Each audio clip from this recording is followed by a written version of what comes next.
Hey, what's up, everybody? It's your boys from For Those With Good Taste. I'm Matt. He's Lenny.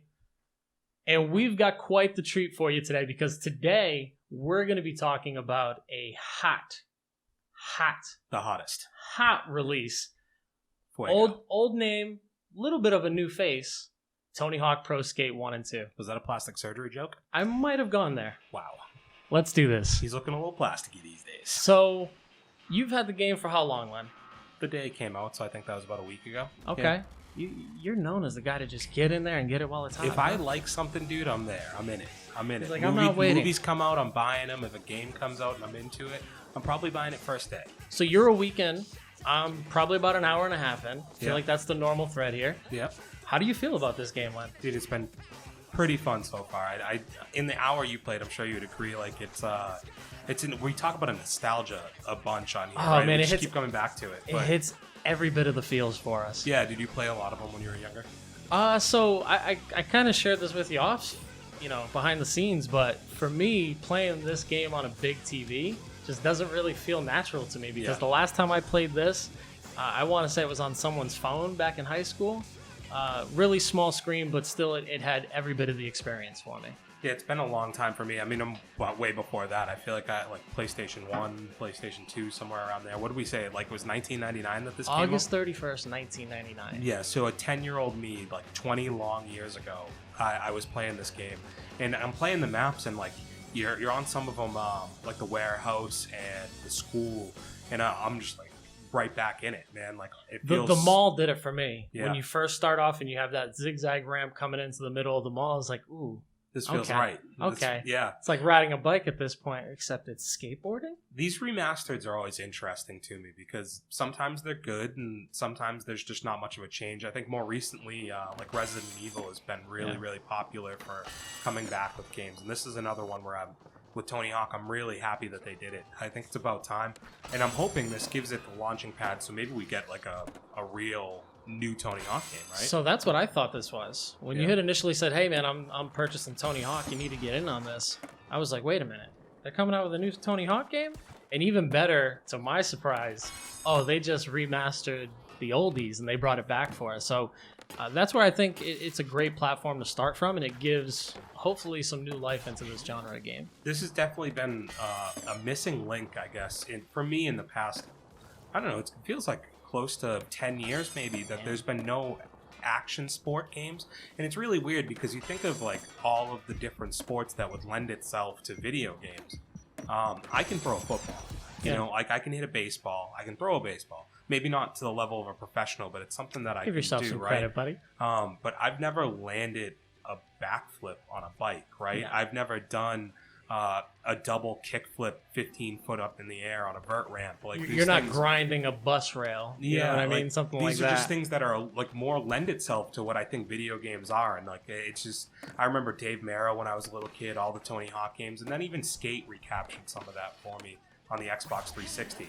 And I've liked playing that on the Xbox One through Game Pass, but this has felt like a missing piece of what I really like out of video games, and I'm really excited that it's back. I love the free worldness of it. Like just being able to do whatever you want. There's something about those games where there's really no restrictions. Like you're really in control of everything that you can do in there. And you're also in control of those nasty falls that you can get into. And I think I learned a lot about those today. Dude, I got hit by at least 50 cars. That guy on the golf cart. Yeah, the school. Yeah, golf cart guy. Not a friendly gentleman. What kind of hall monitor is that? Get that guy's insurance info. Yeah. There's no way he's licensed to drive that thing. But it in the first hour of gameplay, it brought back a lot of good feelings for me, but it also showed me I really don't know squat about really taking advantage of some of the tricks and some of the things that you can really do in this game. There's a rhythm to it. I think you start to this type of game and you're in the air and you're just hitting the button, whatever button you can, right? Yeah. Hoping whatever works, and slowly you start to feel how the character spins and how the board kind of moves, and I think it gets easier, and that's where, for me, a weekend versus what I was a day in, I was a lot more where you were, where like, I'm doing these things, and some of it looks really cool, and I'm pumped when I'm landing a few tricks together, but there's nothing really of substance there, and I can't keep it going for more than like a couple tricks in a row, right? Well, we'll say the magic number was like 5 tricks in a row for me before I was leaving my board. Yeah, that's being generous, maybe. Be nice. Your boy wasn't doing too bad for an hour and a half. And dare I say, if we had a multiplier, I think I win. You definitely came around as we played it. And as far as like getting to know the game, it basically just walks you through the same levels that you would have played when you're playing it 20 years ago. But it's just it really helps being able to do the stuff with just finding skate on the thing, or like I was doing one today where I was grinding bells or wall riding bells outside of schools, and you have to find 5 of them. And those little fun things within that 2 minutes that really keeps you challenged, because I find myself not even advancing to the next level because I want to try and beat all of the different challenges that they have. So, right off the back, would you say that there's anything that you remember or don't remember? Something that you see differently from the first time playing around? No, I guess like there's nothing that's a standout addition. I think the controls are a little bit different if I remember, but even some of the things I used to do, like linking tricks, I'm starting to get good at again. So when we were playing today, I was doing a lot more of like manualing between tricks to try and link to the next thing, which is something for the whole first week I was really struggling to get back to doing. And I'm like, dude, I know I used to be able to keep like grinds going forever in this game, and then you'd manual to the next like and rail, being able to get grind. your holds a little bit better. Yeah, so like today I was doing a lot better at those types of things where it's just you can start to feel the game a little bit better. But you know, if you're looking for something new, this isn't something you're going to look for. I think it's a good starting point, and if you were a fan of the series, and if you weren't somebody who got to play it 20 years ago, I think this is great. Oh yeah. So if you're a teenager or younger even, because at the end of the day, it's a game that is rated for everybody, I believe. Yep. It's a good starting off point, and it's a game that was really made well 20 years ago, and now you're just getting a lot of cosmetic upgrades. Yeah, it's somewhat of a game ahead of its time, and it really brings that arcade kind of feeling, because like I said, I played this game on a phone the last time I can recall. So being able to get your hands on an actual controller, be able to tie in tricks together, to your point, man, as soon as you're flowing, you get into this state where you're like, okay, I think I can string together a couple of tricks and really make this work. What did you think of the multiplayer ability? I thought that was pretty cool. I know that you weren't a huge fan of me riding on your circuit and following you a little bit. You're just riding my coattails, dude. But I like the idea of, again, you get that freeness to it, and you're able to, challenge each other a little bit more. I would say that it got into my head a little bit, because I'm watching that score rather than focusing on my own game. Yeah, that was my first time playing the local multiplayer. But the online multiplayer is a lot of the same game. You can give us some color to that. But just playing locally, there's not enough of those games out that I think are like party games, so to speak. And then this is definitely a game I could see with a few friends over wanting to just throw on and play around with. Graffiti, high score, highest trick, or highest combo. There's a lot of different ones. There's even a tag game mode that we didn't play today. Yeah, and I think we talked about being able to kind of be a playable game for everyone. This is me picking it up for an hour and jumping into a multiplayer with someone who's had it for a week. Now, granted, you haven't mastered the game at all, but being able to play together and still kind of see that I was able to tie some things together and see that it is a game that if you're picking it up and you're having fun with it, you can make some things happen. At the end of the day, a game that gets you to keep replaying those levels, eventually you're going to get good at it for most people. So there's definitely an addictive nature to it.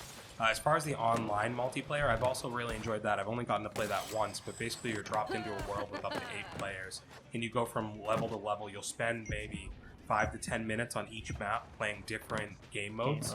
So it could be you're playing graffiti against 8 people, you're playing highest trick against 8 people, you're playing highest total score, whatever it might be. The only downside I saw playing online is the matchmaking. I felt like needed a little bit of work. Sure. There was always this instance where you're playing with everybody, and there's like 7 of you are at the kind of similar skill level, and it's really competitive. But there's this one guy who has never stopped playing it for the past 30 years. He's just kicking everybody's ass. He's just never stopping. I mean, I go to the immediate, this dude must be cheating. Right? Oh, yeah. That's the go-to line. He's got to be cheating. He's hacking somehow. Yeah, he's definitely hacking. So that's the only downside for me, and I'm hoping that's just something with updates to the game. It's only been on a couple days at the point where I was playing this, so I can't really fault them for the fact that those things are going to happen. But I'd really like to see a better matchmaking, because when you're playing a game up to 100,000 points and you have somebody who can do that in a minute, it really takes away the fun for the rest of the people who are only at 20 or 30,000 at the same time. Yeah, right? and it takes away that competitive fun, right? Yeah. If you know that you're in a game and it's anybody's opportunity to win it, you're gonna try and work a little bit harder. You're gonna try and develop new tricks. Yeah. But if somebody's kicking your ass, it gets pretty tough.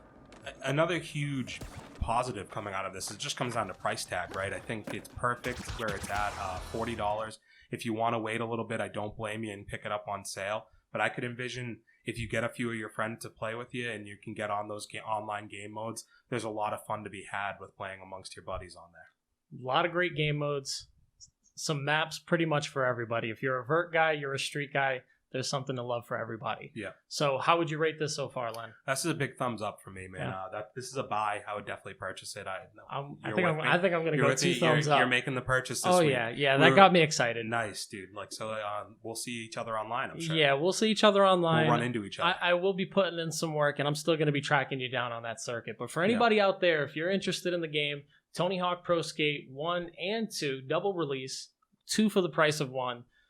It's 2 for the price of less than 1, actually. $40. Most games are $60 these days, just pointing that out. You're playing $20 per game for Tony Hawk. That's a steal. Sign me up for the bargain bus. Yeah. So if you haven't done so already, go ahead and check it out. Make sure to subscribe to the channel and check us out later on in the week for further reviews on some upcoming releases. And if you're out there in the Tony Hawk sphere, drop a username down below. We have it on Xbox right now. Let us know. And right now, we're out of here, guys. Deuces.